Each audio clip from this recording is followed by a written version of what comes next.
जेव्हापासून लग्न झालं तेव्हापासून नवऱ्याला सारखं मटणच करून घालते. त्यामुळं म्हटलं आज काहीतरी नवीन रेसिपी बनवूया. मी मस्त असं खजूरला स्टफिंग करून त्याचे चॉकलेट बनवणार होते. खरं सांगायचं झालं तर माझ्या नवऱ्याला असलं काय आवडत नाही. त्यामुळं नवऱ्याचं नाव पुढं करून माझ्यासाठीच बनवणार होते. ॲक्च्युली मी ना 75% आणि 99% असे डार्क चॉकलेट मागवले होते. 75%चे खाऊन तर मी उडवून टाकले, ते काय जास्त कडू नव्हते. परंतु जे 99%चे होते ना, ते जरा जास्तच कडवट लागत होते. त्यामुळे ते काय माझ्यानं खाणं झालं नाही.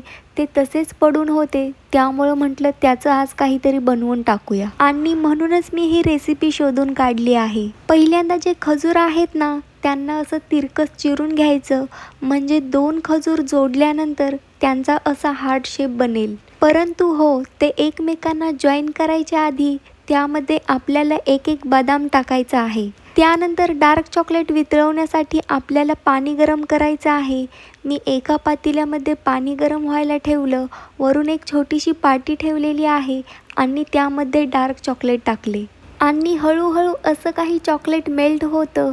त्यानंतर आपण बनवलेले जे खजूर आहेत ते आपल्याला या चॉकलेटमध्ये टाकून व्यवस्थित चॉकलेट सगळीकडून त्या खजुराला लावून घ्यायचं आहे. हे सगळं करून झाल्यानंतर रात्रभर मी ते फ्रीजमध्ये ठेवलं होतं आणि सकाळी उठून खाल्लं तर खरंच खूप जास्त भारी लागत होतं. आणि मागचे काही दिवस मी व्हिडिओज पोस्ट केले नव्हते कारण माझ्या घशाला खूप जास्त त्रास होत होता. तसा आता पण माझा घसा म्हणजे बरा नाही आहे. आता पण मला त्रास होतो. आणि तसं तर आत्ता मला कसलंच बोलावंसं वाटत नाही.